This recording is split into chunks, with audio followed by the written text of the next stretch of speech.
Good. आज हम लोग जैसे लाइट कर लिया था, लाइट आप लोग को अच्छी तरह से आता है, साउंड चैप्टर करते हैं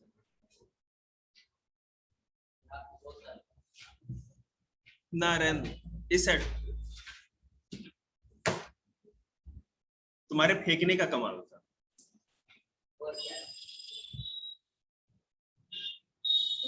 एक तो भाई पहले तो साफ साफ दिखता नहीं, एक बोतल आ रहा है कहीं दाएं बाएं ऐसे ऐसे, वो तो है ना, अंदाज पे ही काम करना पड़ता है।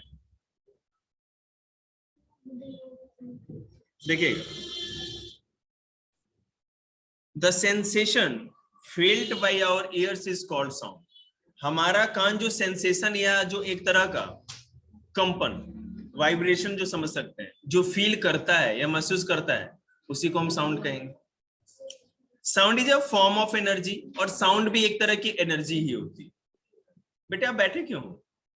जा सकते हो आप, मैंने छुट्टी कर दिया आपकी, उसी से मैं कहा था आपको जाइए, कल करके आना इसका तैयारी, ठीक है। जो चैप्टर एसिड एंड बेस वाला, जो चैप्टर अम्ल और क्षार वाला चैप्टर है, अगर सॉल्यूशन नहीं होगा ग्रुप पे चेक करना, तो मुझे कहना 8 से 9 बजे रात के बीच में, 9 बजे के बाद में, या फिर भी अगर नहीं हो पाया तो सुबह में आप 7 से लेकर 12 बजे के बीच में कभी कॉल करके मांग जा सकते हैं। और प्लेलिस्ट खोलोगे ना तो क्लास 7 साइंस पे एसिड एंड बेस वाला चैप्टर का वीडियो है पूरा। हाँ आप प्लेलिस्ट बना रखा, हाँ अरेंज कर दिया, बिल्कुल बिल्कुल 8 क्लास के subject wise, class 8 math, class 8 science, class 8 geography, polity, history, इस तरह से। हाँ मिल जाएगा आपको यूट्यूब चैनल। तो sound is a form of energy, sound भी एक एनर्जी होता है। अब थोड़ी देर सुन लो, चले जाना। Sound is that form of energy which makes us here. और साउंड जिस तरह का एनर्जी होता है, उस एनर्जी के कारण ही हम साउंड को सुन पाते हैं। आपको एक बात, थोड़ा इंटरेस्टिंग बात बताएं जो इस चैप्टर में नहीं होगा, साउंड से रिलेटेड। अभी हमारा जो आइनोस्फीयर होता है, आइनोस्फीयर वो होता है जहां से कि कोई भी बात हम यहाँ करते हैं तो रेडियो सिग्नल टकरा करके लौट करके आती है, तभी उस वेव्स के कारण हम लोग ये सुन पाते हैं। जैसे मोबाइल से कॉल करते हैं या जो रेडियो पे फ्रीक्वेंसी पे कोई चीज आती है, तो आइनोस्फीयर में जो आयंस होते हैं उनसे टकरा करके, उसको क्रॉस करके ऊपर नहीं स्पेस में जा सकती है साउंड वेव्स, वो टकरा करके आइनोस्फीयर थर्मोस्फीयर का एक हिस्सा होता है, जो तापमंडल होता है हमारा एटमॉस्फेयर का। जो कैसी बात कर रही है, आपको अगर मैंने कॉल लगाया तो सबसे पहले पता है सैटेलाइट तक जाती है चीजें, सैटेलाइट से टकरा करके आती है, तो सेकंडों में होता है सब चीज, आपको पता ही है। वेव्स की और रेडियो वेव्स की स्पीड बहुत ज्यादा तेज होती है। रेडियो वेव्स की तो फ्रीक्वेंसी अब उससे ज्यादा अच्छी लाइट वेव्स मानी जाती है। हाँ उसकी स्पीड याद नहीं आ रही मेरे को, किसको पढ़ाया था। मान लो 10 किलोमीटर दूर है, नहीं ऐसा नहीं होता, उसकी स्पीड होती है, जो इलेक्ट्रिसिटी होती है ना, इलेक्ट्रिक करंट की भी स्पीड होती है, मैं आपको बताऊंगा, मेरे अभी याद नहीं आ रहा। डिपेंड करता है कि कितनी हाई इंटेंसिटी की इलेक्ट्रिसिटी है, इलेक्ट्रिक करंट कितनी ज्यादा पावर वाली है ना, उससे भी, हाँ उससे भी स्पीड मेंटेन मैंने करता है, उस पर मेंशन करता है। याद नहीं आ रहा, साउंड की स्पीड तो इसमें दे भी रखी होगी, आगे मैं आपको बताऊंगा, 380 मीटर पर सेकेंड अप्रोक्स, इस तरह से कुछ होता है, देखेंगे। तो साउंड हम जो सुन पाते हैं वो इसलिए सुन पाते हैं क्योंकि साउंड में एक एनर्जी होती है, जिस कारण से वो अपने आप को एक सुनने के लायक सेंसेशन बनाता है। अब मान लीजिए कि अगर मैं किसी चीज पे, जैसे ये चम्मच और ये है, ठीक है, तो ये वाइब्रेशन एक हुआ, तो इसके अंदर वाइब्रेशन जो हुआ वो एक एनर्जी या सेंसेशन तो बनाया ना, उसने एक एनर्जी फॉर्म की, और इस एनर्जी के कारण ही हम उसको सुन पाते हैं, ठीक है। We hear many sounds around us in everyday life. At home, we hear the sound of our parents talking to us. हमारे पेरेंट्स हमसे बातचीत करते हैं, कोई यहाँ से बुलेट लेके उड़ता हुआ चला जाता है, साइलेंसर में काम करवा रहा है कुछ जुगाड़ सा वो अपना, जिससे कि, हाँ जिससे कि पूरी दुनिया परेशान हो जाती है। और कुछ सभी लोग होते हैं जिनको बुलेट का शौक होता है, ठीक है, अंकल टाइप लोग बुलेट चलाते हैं, लेकिन उसमें है ना वो बैट बैट बैट बैट नहीं होती जी। अब देखिएगा, साउंड अब जैसे देखो, जो छोटी बच्ची होगी, छवि जैसे है या धरती, छोटी छोटी बच्ची, उनकी आवाज है ना बहुत श्रील होती है, कानों को चुभने वाली। अगर चिल्ला देना तो समझिए कि फिर तो है ना बैकुंठ में ही सुख है आपको। श्रील होती है वो वोकल कोड के। मैं अभी साइंस बताऊंगा कि क्यों ऐसा हो। हाँ हाँ, जैसे जैसे आप बड़े होते जाएंगे, छोटे बच्चों की जो आवाज है ना ज्यादा श्रील होती है, और हम लोग की आवाज क्योंकि पिंच ज्यादा होती है, आवृत्ति जो होती है ना वो जितनी ज्यादा होगी पिंच। अब छोटी जो बर्ड्स होती है ना, ये झिंगुर आपने देखा होगा, ग्रास होपर टाइप का जो होता है, उसकी पिंच ही बहुत ज्यादा होती है, मतलब समझ रहे हैं। तो वो कानों को जितना श्रिल चुभेगा उतना कोई नहीं चुभेगा। तो साउंड की फ्रीक्वेंसी क्या होती है, आवृत्ति क्या होती है, उस हिसाब से भी साउंड में हम लोग डिफरेंस करते रहते हैं। अब ढोलक की आवाज अलग होगी और गिटार की अलग होगी, सितार की अलग होगी, होती है ना। बांसुरी की आवाज अलग तरह से आएगी। तो ये बांसुरी की आवाज उसी तरह से क्यों आती है और ढोलक की आवाज उसी तरह क्यों आती है, इसके पीछे जो साइंस है वो आपको जाना। बोर हो गया ना?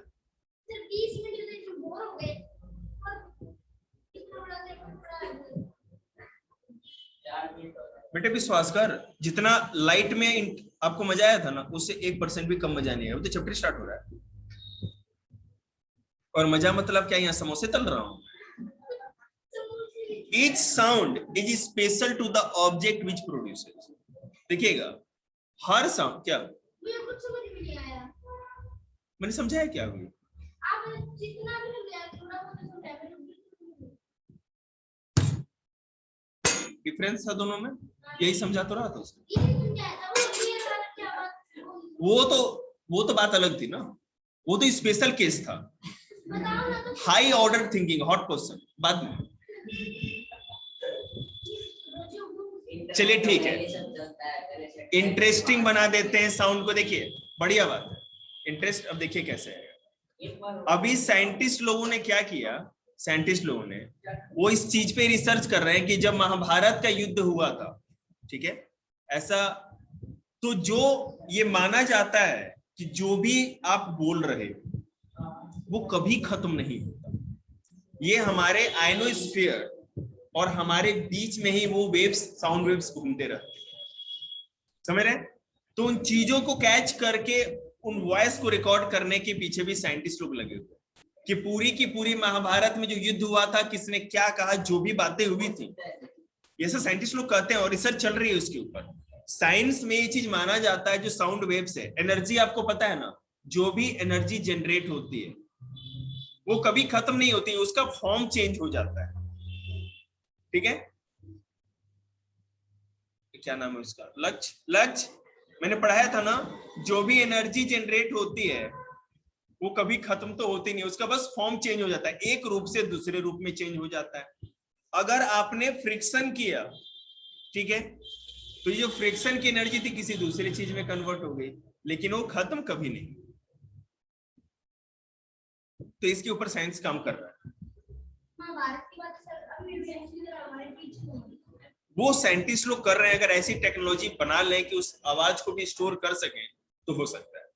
अभी आप ये देखिए, मैं आपको बता रहा हूँ, नहीं अच्छा क्वेश्चन है, मेरी बात सुन लीजिए, मेरी बात सुनिए। साइंटिस्ट लोग इस बात को मतलब कि मानते हैं, एग्री करते हैं, एग्री करने का कुछ ना कुछ एविडेंस उनके पास है, कुछ फैक्ट्स है कि जो भी हम साउंड्स बोलते हैं, जो भी हमारी आवाजें, ये बहुत दिन पहले की बात है, मतलब जब हम लोग छोटे थे तभी की बात है। साइंस में कोई भी रिसर्च आपको मैं बताऊं, दिनों में नहीं होते, सालों साल लग जाते हैं, आपको पता ही। आइंस्टीन की कितनी सारी थ्योरीज अब प्रूव हो रही है, आइंस्टीन के हमारे तो जमाना भी थी, समझ रहे हैं ना, 200-300 साल भी लग जाते हैं। तो एक्चुअली सबसे बड़ी बात क्या है कि अभी ये मानते हैं कि जो साउंड वेव्स होती है वो कभी खत्म नहीं होती हमारे एटमॉस्फेयर से, वो यहीं पर है, लेकिन कोई ऐसी टेक्नोलॉजी भी तो हो जो उसको रिकॉर्ड कर सके। अब खुद आप सोचिए, अगर मैं यहाँ जैसे ये मैं रिकॉर्डिंग कर रहा हूं, तो जिस तरह से हमने बोला वो रिकॉर्ड कर लिया, उसी तरह से जो बोला गया है ना, रिकॉर्डेड तो नहीं है लेकिन वो वेव्स के रूप में है, आप उसको चाहे तो स्टोर कर सकते हैं, लेकिन वो बहुत सारी बातें बिल्कुल। अब उनका कोई टेक्नोलॉजी ऐसा बनाया जाएगा जिससे कि वही चीज बहुत सारी चीजों को रिकॉर्ड। देखिए मैं आपको बता, अगर हमको किसी एक स्पेसिफिक एविडेंस को लेना होता है तो निश्चित रूप से पहले ना millions and trillions of evidences को कलेक्ट करते हैं और उसमें से छांट के कुछ ना कुछ निकलते हैं। अगर उसमें से बस, तो अब अर्जुन बोले या राम जी बोले वो तो पता लगाएंगे ना, वो तो वैज्ञानिक लोग, इसीलिए तो वैज्ञानिक है। देखिए, sound is produced bye vibrating object, ठीक है। जो साउंड प्रोड्यूस होता है, जो ऑब्जेक्ट वाइब्रेट होते हैं, जिसमें वाइब्रेशन होता है, उसी से साउंड प्रोड्यूस होता है। जिसमें वाइब्रेशन नहीं, उसे साउंड प्रोड्यूस नहीं होगा। When an object move backward and forward, है ना, to and fro, समझते ही हैं, इस तरह होता है ना वेव्स। तो जब तक किसी भी चीज में इस तरह का कोई भी एनर्जी जनरेट नहीं होगा, वाइब्रेशन मतलब कि एक एनर्जी जनरेट होगा। किसमें आपको लगता है ना कि नहीं होती है, लेकिन साउंड तो खुद ही एक क्या कहते हैं वाइब्रेशन में आता है, जो वेव्स आती है। आपका क्वेश्चन बहुत अच्छा है वैसे। बिल्कुल वही तो है, जैसे मैं आपको बता रहा हूं, एक second रुकिएगा।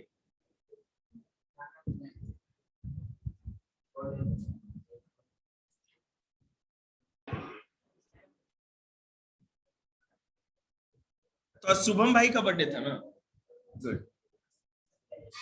When an object move backward and forward, we say that the object vibrate or that the object is vibrating. Sound is produced. Sound is produced when an object vibrates. In other words, sound is produced by vibrating object. Simple सी बात है कि जब तक vibration होगा नहीं, sound produce होगा। आगे चलते हैं।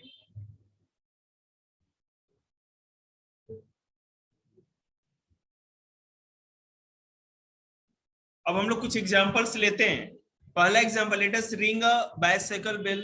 अब साइकिल के अंदर जो घंटी होती है, अगर हम उसको बजाएं तो देखेंगे, and touch it gently with our fingers, we will find that a ringing bicycle bell is shaking back and forth continuously. अगर आप उसको बजाएंगे, जैसे रिंग अगर बजाते हैं जो साइकिल की घंटी होती है, तो आपने देखा होगा उसमें वाइब्रेशन होगा, आगे पीछे की तरफ मूवमेंट होती है, ठीक है। Sound is produced by a vibrating bicycle bell, इससे हमको पता चलता है। In general, we can say that a body must vibrate to produce sound. जब साइकिल की बेल हम बजाते हैं और उससे आवाज आती है, इसका मतलब उसमें वाइब्रेशन होता है। बिना ऐसे नहीं कि आपने उसको घंटी को बजाया, लेकिन बाबूजी मैं तो कति ना हिलूं, आवाज नहीं आए।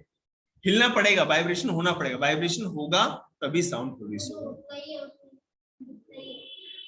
ठीक है, टेस्ट लेंगे तो बोलिएगा। Stretch a rubber band and tie it tightly between two nails fixed on a table. In this position, rubber band vibrating. ठीक है, दो कील लगाइए कहीं पर, ठीक है, और उस पे एक रबर को टाइटली बांध दीजिए, और आप उसको ऐसे करके अगर फिंगर से करेंगे, गिटार टाइप में ही, ठीक है ना, उससे वाइब्रेशन होगा, है ना, और आवाज भी आएगी। अब देखिएगा, sitar is a musical instrument. अब करके क्या, कहाँ कील ठोकूं, यहाँ पे पागल है क्या? अच्छा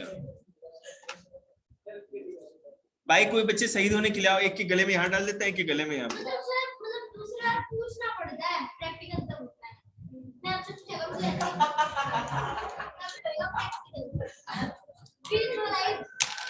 ओके, अच्छी बात है। तो जैसे मान लीजिए कि दो कील हम लगा देते हैं कोई भी जगह पे, और वहां पे अगर रबर टाइटली बांध देते हैं, तो जैसे ही आप उसको टच करेंगे, या मान लो कि एक बार फिंगर से ऐसे लेके टिक किया, या इस तरह उंगली फेरी उस पे आपने, तो उसमें, गिटार का अगला एग्जाम्पल, तो रबर बैंड में भी क्या होगा, वाइब्रेशन आपको फील होगा, वाइब्रेशन होगा तो थोड़ा बहुत साउंड तो आएगा। Sitar is a musical instrument. Sitar जो बजाते हैं, गिटार जो आपका होता है, उसमें भी क्या होता है, जो वायर्स होती है, जो तारे लगी होती है, स्ट्रिंग जो लगी होती है, उसके ऊपर कुछ लकड़ी का या कुछ प्लास्टिक का लेकर के ऐसे से करते हैं पागल से, हाँ,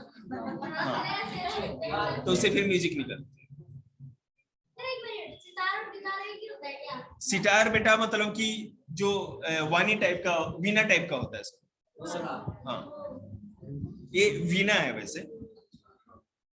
और आपको पता है कि कौन सा मुगल एम्परर सबसे अच्छा इसको बजाता था?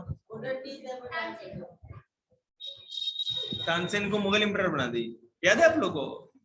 7th क्लास में मुगल एम्परर तो पढ़ा होगा आपने 7th क्लास में, बताओ भाई। 7th क्लास, ये बेटा मुगल एम्पायर पढ़ा है ना तुमको 7th क्लास में? तो बताइए कौन सा मुगल एम्परर सबसे अच्छा वीणा बजाता था? औरंगजेब, याद रखिएगा, औरंगजेब सबसे अच्छा वीणा बजाता था। और माता से लेके नहीं, माता मार चमाटे उसको वहीं पे लाल कर देगी, मतलब कि अपना अलग से, है ना। और उसके बाद याद रखिएगा कि जो एक गुप्ता पीरियड में जो भी था एम्परर था, जिसको है ना नेपोलियन ऑफ इंडिया भी कहा जाता है। नेपोलियन ऑफ इंडिया, भारत का नेपोलियन। नेपोलियन फ्रांस का बहुत बड़ा राजा था, जिसने दुनिया के बहुत सारे जगहों पे कब्जे किए थे, ठीक है। तो गुप्ता होगी, तो जो गुप्ता पीरियड का किंग था, समुद्रगुप्त नाम था उसका, वो भी वीणा बहुत अच्छा बजाता था। चलिए आगे देखते हैं। अब जो सबसे इंपॉर्टेंट है वो सुनिएगा। When we talk we make sound, जब हम बातें करते हैं तो साउंड तो निकलता ही है। This sound is made by the vibration of 2 vocal cords present in our voice box fixed in the throat. हमारे गले में जो वोकल कॉर्ड होता है या वॉइस बॉक्स कहते हैं, वहां पे 2 अलग अलग तरह के क्या कहते हैं स्ट्रिप्स लगे होते हैं, ठीक है, जो कि 2 वोकल कॉर्ड कर सकते हैं, 2 वोकल कॉर्ड होते हैं। अब जब वो मूवमेंट करते हैं तभी जाकर के हमारे इस थ्रोट से, मतलब गले से आवाज आती है। देखेंगे। अरे उसको क्यों लेने के लिए भेज देती हो? ले आएगा अच्छे से, देख लेना भाई जी।